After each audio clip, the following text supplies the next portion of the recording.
그냥 아는 거죠. 마찬가지입니다. 여러분들이 어떤 갈림길에 서서 하나님의 뜻이 정말 알고 싶습니까? 그러기 위해서는 어떻게 돼요? 하나님의 뜻, 하나님의 음성을 계속적으로 들어봤어야 돼요. 그럼 명확한 하나님의 말씀이 무엇입니까?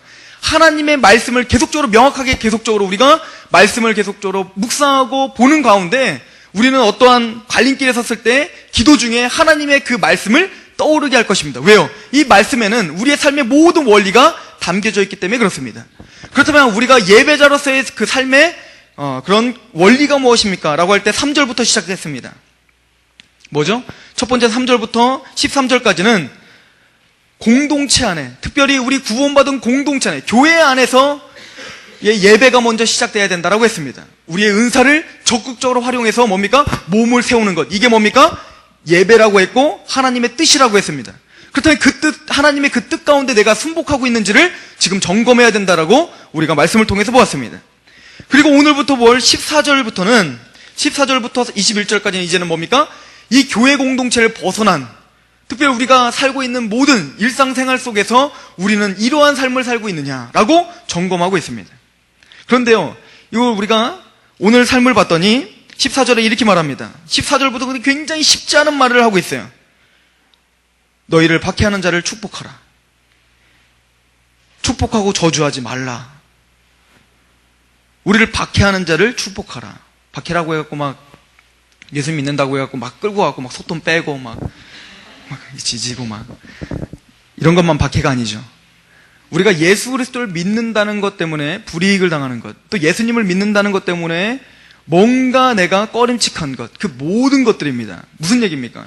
여러분들은 알게 모르게 우리가 예수님을 진짜 믿습니다 라고 이야기를 하고 산다는 것, 그것 자체가 우리에게는 어떤 부담감이 될 것입니다. 그런데 아무리 생각해도 나는 박해를 받지 않는 것 같아요. 둘 중에 하나입니다. 하나님이 진짜로 은혜를 주셔서 여러분들이 정말로 예수님을 증거하며 살고 있고 내 예수님을 믿는 사람입니다 라고 말을 해도 이 사람들이 다 그것들에 대해서 호응하고 그렇군요 이렇게 배려해주는 그런 좋은, 하나님이 아주 기가 막힌 공동체를 붙여주셨던가, 아니면 나는 크리스찬이라고 말하지 않고 살고던가, 그 둘 중에 하나인 거예요. 그런데 우리가 만약에 예수 그리스도를 진짜로 증거하고 산다면 우리는 이런 박해 가운데 있다는 것입니다. 그럼 우리가 여기서 보아야 될 건 뭡니까? 우리가 예수님을 믿는 사람입니다 라고 내가 지금 만나는 사람들에게 정확하게 말해줄 수 있는 사람이 먼저 출발점입니다. 로마서 1장에 뭐라고 합니까? 복음을 부끄러워하지 아니한다 라고 말하죠. 그렇습니다. 우리가 정말 복음을 부끄러워하지 않는 것, 이것이 시작이라고 말합니다. 그리고 15절에는 이렇게 말합니다. 즐거워하는 자들과 함께 즐거워하고 우는 자들과 함께 울라. 여러분, 이게 얼마나 어려운 말씀인지 아십니까? 특별히 이거는요, 그냥 우리 공동체 안에서도 이게 잘 안 되잖아요. 사촌이 땅을 사면 배가 아픈 것인데 뭔가 잘 되면 뭡니까? 내가 뭔가 배가 아픈 거예요. 특별히 이거는 어디랑 연결되어 있냐면 지금 박해하는 자와 연결되어 있습니다. 나에게 딱 봤을 때 여러분들이 회사에 가서 서류를 제출했더니 그 상사가 아무리 봐도 잘한 것 같은데 찢어버려요. 확! 이게 서류야! 그러면서 딱 버리는 거죠. 그 사람을 앞에서 당신 하나님의 가호가 있길 원합니다. 이렇게 할 수 있냐 이거예요. 마음을 다해서 그래도 그 사람은 축복받아야지 이렇게 할 수 있냐 이거예요. 게다가 또 뭡니까? 그 사람이 뭔가 집에 무슨 문제가 생겼어요. 그럼 어때요? 꽃이다 이렇게 되겠죠. 이게 우리의 마음이라는 거예요. 이게 우리의 본성이라는 거예요. 가인이 뭡니까? 죄인으로 태어나서 아벨만 하나님이 이뻐하는 것 같으니까 어떻게 해요? 아벨을 미워할 수밖에 없는 그런 본성이 우리 가운데 있습니다. 하나님은 그 본성을 알기 때문에 하나님 뭐라고 하십니까? 악의 죄의 소원은 너에게 있으나 너는 죄를 다스리라 라고 말합니다. 그런데도 불구하고 가인은 어떻게 해요? 그 말 하자마자 살인을 저지르는 것처럼 우리는 그만큼 뭐예요? 죄 가운데 그렇게 너무 힘없이 무너지는 거 아닙니까? 그런데 우리에게 요구하는 이 말씀은 우리가 생각하는 것 이상의 말씀을 우리에게 지금 쏟아붓고 계시는 것이에요. 우리는 이런 말씀을 볼 때 어떻게 합니까? 첫 번째 태도는 이거죠. 회피하는 거죠. 그냥 넘어가는 거예요. 이렇게. 그죠? 딴 걸로 가자. 이렇게. 이거던가 아니면 딱 봤을 때 어떻게 하냐면 이거는 뭔가 다른 의미가 있을 거야. 그죠? 다른 뭔가 구절과 뭔가 이게 상치가 돼갖고 이거는 물론 분명 무슨 의미가 있을 거야 라고 우리는 우리의 상황과 나의 감정에 그걸 맞추려고 하는 거예요. 그러나 성경은 그렇게 보는 것이 아닙니다. 그냥 그대로 보시면 됩니다. 그 사람이 정말 기뻐할 때 같이 기뻐할 수 있는가? 그 사람이 정말 슬퍼할 때 나도 같이 슬퍼할 수 있는가? 아니요. 때로는 우리 사랑하는 공동체 안에서도 슬퍼하는 사람과 같이 슬퍼하는 게 힘들고, 우리 뭡니까? 사랑하는 공동체 안에서 같이 기뻐하는 것도 힘든데 우리가 정말 이렇게 할 수 있는가? 16절은 또 뭐라고 합니까? 서로 마음을 같이 하며 높은 데 마음을 두지 말고 도리어 낮은 데 처하며 스스로 지혜 있는 체 하지 말라. 근데 우리는 얼마나 많이 아는 척을 하며 사는가? 그죠? 얼마나 많이 나의 주장과 나의 생각을 주입시키려고 노력하는가? 그 사람들의 마음을 얼마나 내가 깔아뭉개고 있는가? 18절은 할 수 있거든 너희로서는 모든 사람과 더불어 화목하라. 할 수 있거든 우리가 할 수 있는 대로 나를 핍박하는 사람들에게도 최선을 다해서 그 사람을 향해서 뭡니까? 화목하고 그 사람에 대해서 계속 축복하고 그러면서 어떻게 해야 돼요? 평안한 관계를 유지해라 라고 계속 성경은 말하지만 얼마나 많은 부분 우리는 이것에 대해서 계속 넘어지고 이것을 아예 생각도 안 하고 있는가? 저도 마찬가지입니다. 자동차 운전하다 보면 얼마나 많은 사람들에게 핍박을 하고, 그죠? 그 사람들은 모를 거예요, 근데. 입술을 움직이지 않고 좀 말하는 법을 터득했거든요. 얼마나 많이 우리 이 하나님의 말씀과 우리가 뭔 삶을 살고 있는가를 점검하셔야 됩니다. 19절은 또 이렇게 얘기합니다. 내 사랑하는 자들아 너희가 친히 원수를 갚지 말고 하나님의 진노하심에 맡기라. 우리가 이렇게 살 수 있는 것은 뭡니까? 우리 핍박하는 자에게 그 사람이 울을 때 같이 울어주고 같이 뭡니까? 있어주고 어떻게 그럴 수 있냐는 거예요. 어떻게? 생각 같아서는 그 사람들이 진짜로 지금 어떠한 큰일이 벌어지고 막 뭔가 문제가 생기면 꼬숩잖아요. 너무너무 기쁘잖아요. 그런데 우리는 어떻게 그 사람들과 같이 마음을 같이 할 수 있냐는 것입니다. 구원받은 자들은 이것을 알고 있기 때문에 그렇습니다. 내 사랑하는 자들아 너희가 친히 원수를 갚지 말고 하나님의 진노하심에 맡기라 이거예요. 이걸 원어로 보면 이렇게 직역을 하면 이런 것입니다. 진노는 의미로는 이런 거예요. 진노는 우리가 할 대상이 아니라는 거예요. 진노를 하고 심판을 하는 것은 오직 하나님만 하시는 거지 피조물은 그 어떤 것도 우리가 진노하고 심판할 수 있는 권한이 없다는 것입니다. 월권하는 거예요. 우리가 누군가에게 진노하고 그 사람에 대해서 뭔가 심판을 하고 그 사람에 대해서 뭔가 원망한다면 그래서 하나님이 하실 고유의 일을 우리가 지금 월권하고 있다라고 성경은 이야기합니다. 19절에 그렇게 말하죠. 원수 갚는 것이 내게 있으니 내가 갚으리라. 주께서 말씀하시느니라. 원수 갚는 일은 누구에게 있다는 거예요? 하나님에게 있다는 것입니다. 그런데요, 우리는 이 말씀 가운데 직면해보질 않습니다. 성경이요, 그렇다면 이렇게 완벽하게 사는 것을 가능하다고 할까요? 물론 우리는 죄 가운데 계속 싸우고 있고 갈등이 있고 이거에 완벽한 삶을 살 수 없습니다. 사도 바울조차도 로마서 7장에 뭐라고 했어요? 오라 나는 공고한 삶이라고 스스로를 말할 수밖에 없잖아요. 그러나 우리가 성경을 통해서 계속 우리에게 요구되는 건 뭐냐면 어떤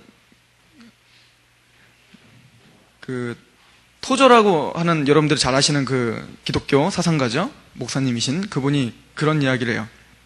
그분의 말을 우리 크리스찬이 뱀파이어 크리스찬 같다 이렇게 얘기를 합니다. 무슨 뱀파이어 크리스찬이 뭐냐면 예수님의 피만 요구하는, 예수님의 피만 우리가 땡겨서 쓰려고 하는 그런 크리스찬 같다라고 하는 것 같아요. 그렇게 말을 합니다. 무슨 얘기죠? 예수님처럼 닮아가려는 삶과 노력은 전혀 없고 예수님의 피만 요구한다는 얘기예요. 여러분들, 제자라고 하는 건요, 언제 여러분들이 제자가 됩니까? 제자반을 마치면? 오늘 이제 제자반 우리가 또 이제 신청할 텐데, 제자반을 신청하는 걸 내면 제자가 되는 거예요? 우리는 착각할 때가 많다는 거예요. 제자는 우리가 예수님을 믿음으로 구원을 받은 사람이 일정 단계의 어떤 훈련을 받고 어느 정도 되면 제자가 되고 그 사람을 더 강력하게 훈련시키면 일꾼이 된다라고 우리는 착각한다는 것입니다. 그러나 성경은 한 번도 그렇게 이야기한 적이 없습니다. 제자는 이미 구원받자마자 제자가 된다고 말합니다.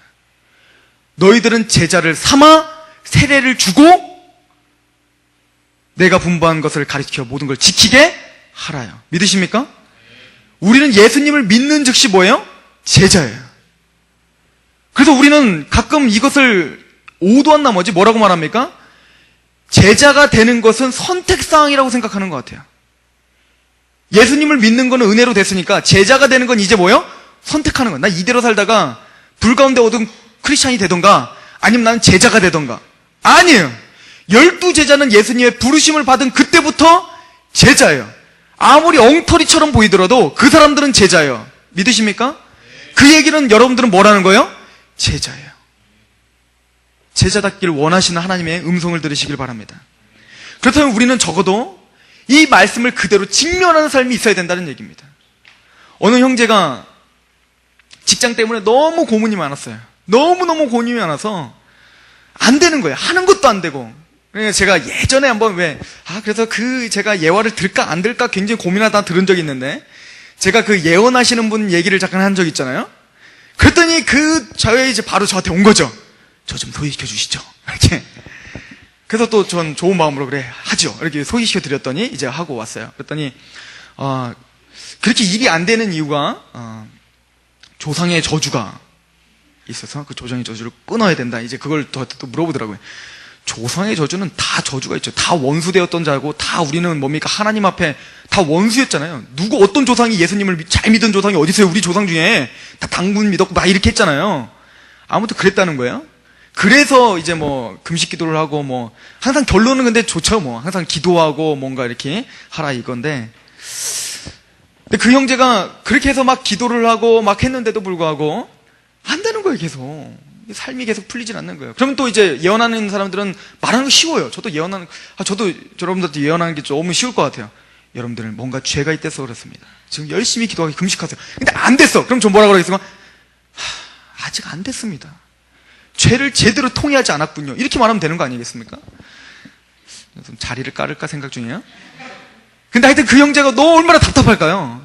일은 안 되죠. 계속 안 되죠. 죽어라고 안 되죠. 게다가 이 형제가 예수님을 제대로 안 믿는 것도 아니에요. 얼마나 정말 정확하게 간절히 믿으려고 하는지 몰라요. 근데 그 형제가 이제 같이 성경 공부를 하는 가운데, 그때 어떻게 하다가 제가 이 본문을 읽게 되었습니다. 이 본문을 읽는데 그 형제가 저한테 나누는 말입니다. 제가 뭔가 착각한 게 있네요. 하나님의 말씀을 말씀답게 보지 못한 저의 마음이 보였다는 거예요. 하나님의 뜻을 갈구한다고 내가 말을 했는데, 내가 지금 있는 그 직장에서 나는 이 말씀을 한 번도 지켜보려고 노력도 안 해봤으며, 이 말씀을 내가 그 사람들에게 적용시켜 본 적이 한 번도 없으면서 나는 하나님께 다른 길을 구하려고 하는 나의 모습을 보였다는 거예요. 무슨 얘기인지 이해 가십니까? 내가 뭔가 다른 길을 찾기 전에 우리는 이곳에서 정말 이 말씀을 그래도 어떻게 한번 고전분투하며 하나님의 말씀을 경홀히 여기지 않고 이 말씀을 적응하면서 살려고 했던가, 그 태도를 하나님은 우리에게 보시고 계십니다. 나를 정말 그 직장 상사가, 그 형제 말이 그래요. 직장 상사가 내가 예수님을 믿고 제대로 된 복음을 전하려고 한다면 그 사람도 크리스찬인 거예요. 크리스찬인데도 불구하고 뭡니까? 이단으로 자꾸 보는 거예요. 구원의 확신을 가져야 됩니다. 예수님을 제대로 믿어야 돼. 예수님 교회만 다니면 되지. 너는 왜 그러냐 이거예요. 내가 이 사람 밑에서 일해야 되냐 이거예요. 그런데 정말 그 사람을 위해서 축복해 본 적이 있는가? 우리는 너무 쉽게 하나님의 음성과 하나님의 뜻을 나의 감정과 나의 환경에 너무 매몰되어서 생각해요. 그리고는 내 식대로 딱 결정하고 이게 하나님의 뜻이겠거니 하고 옮기는 경우가 너무 많다는 얘기입니다. 그러나 성경은 요셉의 삶을 봐도요, 요셉은 항상 종으로 팔려갔을 때 이게 하나님의 뜻인가? 하나님이 다른 길을 구하는 것이 아닌가? 라고 하지 않았습니다. 그 환경 속에서 하나님의 뜻 가운데 어떻게 살 것인가를 고민하기 시작했습니다. 그랬더니 어떻게 됐어요? 감옥 갔어요. 감옥 안에서 그럼 나는 하나님의 자녀로서 어떻게 살아야 되는가를 고민했을 것입니다. 이해 가십니까? 이런 고전분투하는 삶을 거룩한 산제물로 드리는 삶이라고 성경은 소개하고 있습니다. 이제 눈을 들으십시오. 그리고 말합니다. 20절은 내 원수가 줄이거든 먹이고 목마르든 마시게 하라. 그리함으로 내가 숯불을 그 머리에 쌓아놓으리라. 이런 결과가 일어나기 시작한다는 것입니다. 이렇게 우리가 있는 그 처소에서 예배자적인 삶을, 하나님 말씀을 그래도 한번 살아보기 원한다면 이런 열매를 하나님이 약속하십니다. 그들의 머리 위에 숯불을 올려놓는다. 이것은 여러 가지 해석이 있습니다. 그러나 가장 타당한 해석은 머리에 숯불을 올리면서 얼굴이 빨개지잖아요. 뜨거워서. 그죠? 그런 것처럼 그들을 창피하게 만들어준다는 해석을 가장 많이 지지를 합니다. 무슨 얘기죠? 아니, 이 사람이 계속 핍박하고 계속 뭔가 우리에게 힘들게 하고 뭔가 힘들게 계속 했는데도 그 사람을 대항하지 않는 거예요. 계속적으로 그 사람을 축복하고 그 사람에게 계속 뭡니까? 오념 태도로 계속 대하고 있는 거예요. 나중에 어떻게 된다는 거예요? 그 사람이 창피하게 된다는 거예요. 그리고는 이렇게 된답니다. 21절. 성경은 이걸 뭐라고 합니까? 악에게 지지 말고 손으로 악을 이기라. 진짜 승리는 그 사람들이 뭡니까? 한 대 때릴 때 내가 두 대 때리는 게 승리가 아니라 그 사람에게 뭡니까? 내가 십자가를 지고 내가 그것을 담당할 때 그 사람이 무너지게 돼 있다는 것입니다. 이게 주님의 원리예요. 십자가를 따르는 원리죠. 예수님은 뭡니까? 어떤 천군 만마를 다 동원해서 뭡니까? 그 모든 로마 병정들 다 무너뜨릴 수 있었습니다. 그러나 주님께서는 자기를 죽였어요. 그랬더니 뭡니까? 최종적인 승리가 찾아왔는 줄 믿으시기 바랍니다. 이것이 우리의 십자가랍니다. 우리가 왜 이런 십자가의 능력을 확인해보고 그것에 대해서 감격하는 삶을 못 살죠? 이렇게 사는 것을 우리는 생각도 하지 않기 때문에 그렇죠. 저와 여러분 가운데 이런 삶을 살려고 하는 그런 고전분투하는 마음이 있기를 원합니다. 요즘엔 계속적으로 이 말씀을 묵상하게 됩니다. 성경은 예배의 삶을 우리의 성품과 계속 결부를 짓습니다. 믿음의 성장을 우리의 성품과 계속 결부를 짓습니다.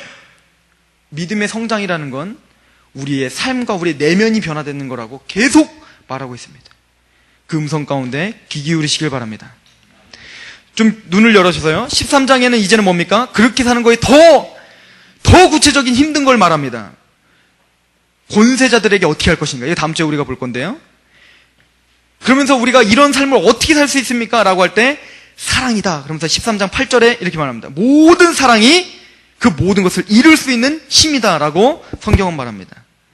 그리고 14장에는 그렇게 말합니다. 그럼 우리는 이렇게 생각하죠. 그럼 이 잣대를 통해 난 이만큼 했습니다.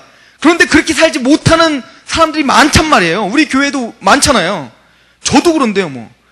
그 사람들을 향해서 또 우리는 뭡니까? 뭐야, 저는 우리 이렇게 말씀 써있는데 왜 쟤는 그렇게 못 사는 거야 라고 비판하기 또 쉽죠. 그러니까 어떻게 합니까? 14장에 믿음이 연약한 자들을 받아라 이거예요. 그들을 비판하지 말라라고 성경은 이야기합니다. 왜요? 수준이 있기 때문에 그렇다라고 성경은 말합니다. 그리고 15장은 그렇게 말합니다. 그 사람들을 그냥 이해만 해줄 뿐만 아니라 15장 1절에 믿음이 강한 우리는 마땅히 믿음이 약한 그들의 약점을 담당하고 보완해주고 그들을 위해서 중보하는 삶을 살아라 라고 우리 공동체를 더 그래서 필요로 하는 그런 것들을 로마서는 계속 이야기합니다. 그리고는 그런 탄탄한 공동체를 통해서 믿음과 같은 사람들이 서서 정말 믿음과 같이 정말 그 초대교회 때 그 어려운 가운데 하나님의 말씀 가운데 예배자처럼 힘있게 살았던 사람들의 이름이 16장에 쫙 나오기 시작합니다. 16장에 기록되는 그 이름 가운데 여러분들의 이름이 농명되길 원합니다. 아멘. 기도합시다. 이렇게 기도했으면 좋겠습니다. 하나님, 이제 로마서 12장부터 이제 13장 계속적으로 우리가 로마서 강의를 계속 해나갈 때에 큰 그림을 그릴 수 있도록 도와주시옵소서. 하나님, 로마서 11장까지 우리가 예수님에 대해서 계속적으로 배웠습니다. 우리가 어떻게 구원받는지, 은혜로 구원받는 것이 무엇인지를 우리가 계속적으로 배웠습니다. 그렇다면 이제 구원받은 사람이 어떻게 구체적으로 살아가는지를 오늘부터 그 성경 구절 한마디 한마디가 하나님의 말씀인 걸 인정하고 거기에 내가 정말 형편없이 모자르다면 하나님께 용서를 구하고 그리고 그렇게 살려고 하는 내가 제자입니다. 내가 정말 제자입니다. 그렇게 살 수 있도록 저의 눈을 열어 주시옵소서라고 하는 갈급함이 우리 마음 가운데 살아날 수 있도록 아버지 인도하여 주시옵소서 기도합시다. 그리고 이제 로마서를 이렇게 로마서 강의하는 그 과정 가운데 로마서를 정말 하나님의 약속인 듯 하나님의 말씀인 듯 진지하게 바라볼 수 있는 그 마음을 허락하여 주시옵소서라고 잠깐 깊이 있게 하나님께 간구하며 기도합시다. 기도하십니다. 아버지 하나님, 그렇습니다. 우리의 삶을 주시옵소서.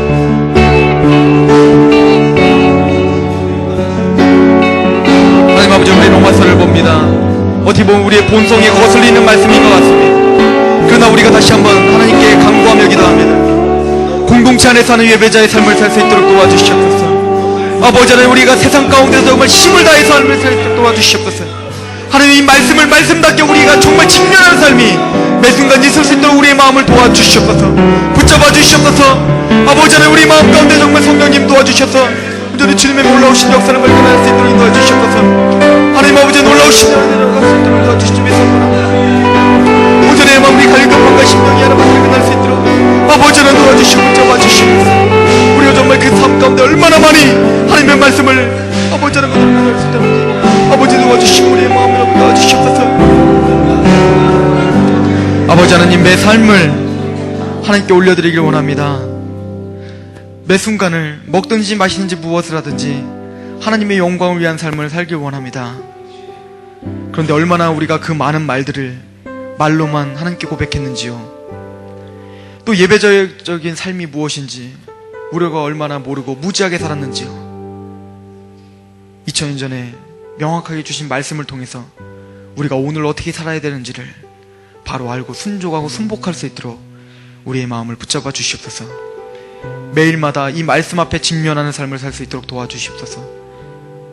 아버지는 그 직면함으로 나는 그렇게 살 수 없습니다라고, 하나님 나는 연약해서 이렇게 살 수 없지 않은, 우리는 이렇게 살 수 없다는 것을 하나님이 더 잘 아시지 않습니까?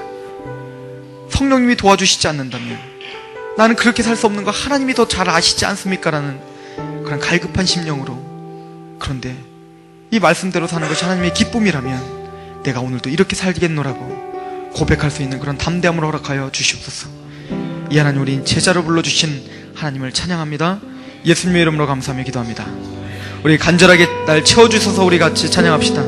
예, 그렇습니다. 우리는 하나님의 은혜로 채워져야지만이 우리는 이 말씀을 직면할 수도 있고 이 말씀을 실행하며 살 수 있는 줄 믿습니다. 우리 같이 찬양합시다.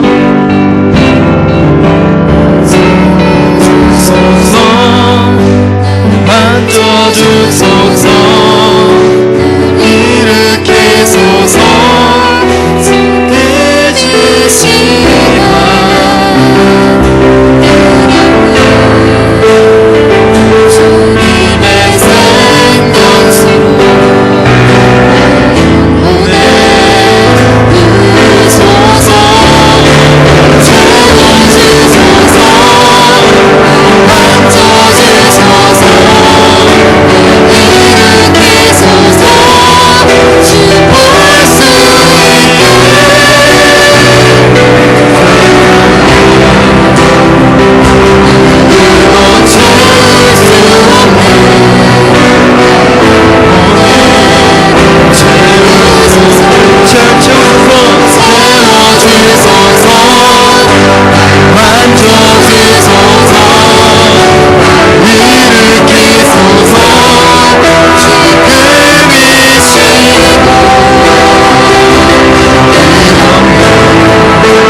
주님의 생명수로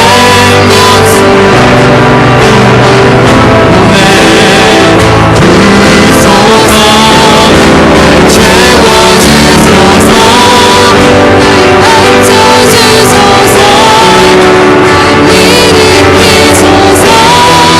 채워주소서,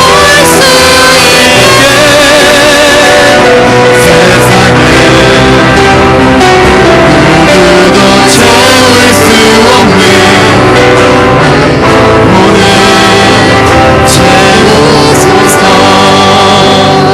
기도합시다.